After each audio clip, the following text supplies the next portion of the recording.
Hello, and welcome to the Media Center's 8th Local Hero Award series, in which we showcase 6 people from the Mid-Peninsula for outstanding achievement or contributions to the community. We solicited nominations and were particularly looking for the unsung heroes. Each winner is an inspiration, and each has a great story to tell.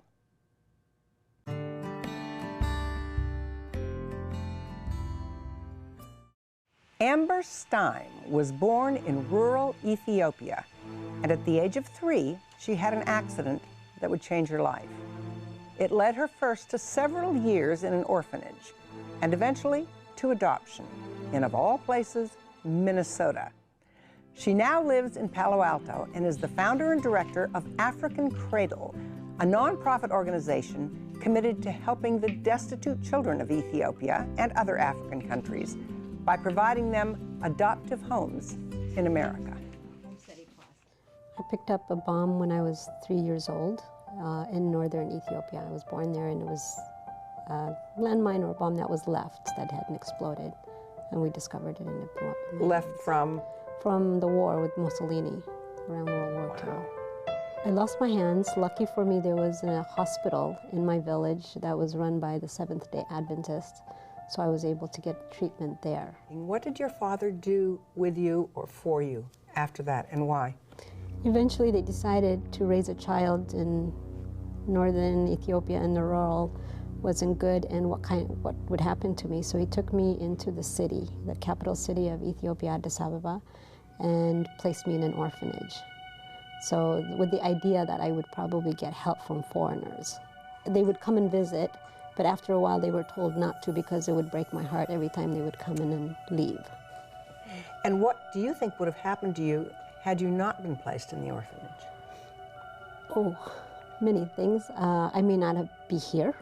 That's one. The reality in Ethiopia is a poor country, and when you're disabled, you're not a human being. You're not regarded as being human.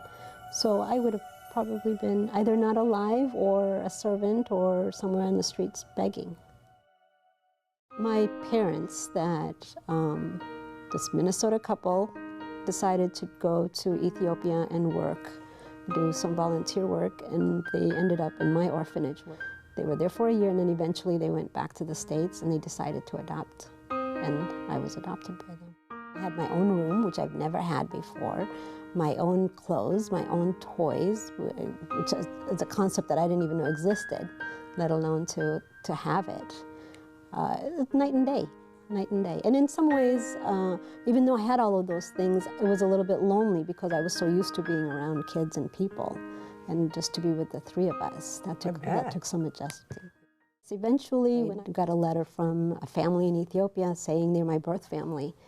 And you went back? I went back once I had finished college and gotten my first job, saved money for a year, and went back to see them. What was that like?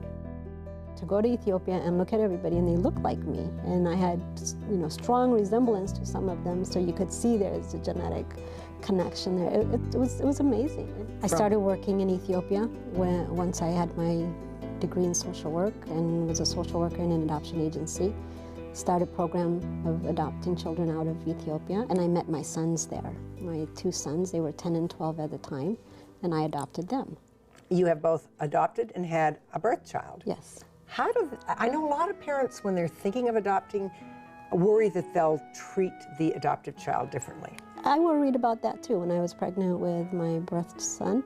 And I told that to my oldest, my 2 adopted children, and they laughed. I said, well, I'm scared. What if, I treat them differently than I treat you? Oh, Mom, they said. And they were right. The love is the same. The worry is the same. They're my children. So that's a huge message for prospective adopting parents. Yes, it is. Now, having been on both sides of it, where you match up parents and children, which party do you identify with more? The child or the parent? The child. I know that loneliness of not having family, and then having family, and I have those feelings that are very real. And so I can identify with the children that we place for adoption. So they're the more vulnerable party, yeah. presumably. Yeah. And for you, what's the most important part? Why do you go to work every morning, as it were? A child will get a family.